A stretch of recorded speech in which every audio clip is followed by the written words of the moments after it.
Jeg kan faktisk se, hvor langt der er til toppen af Spygelpass. Hold kæft, mand.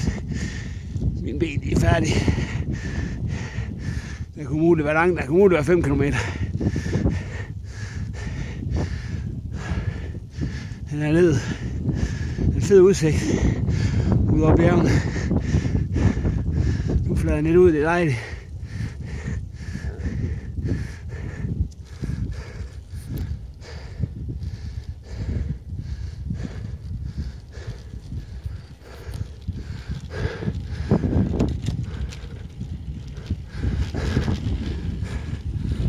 Vi søger heroppe i lidt 100 meters højde.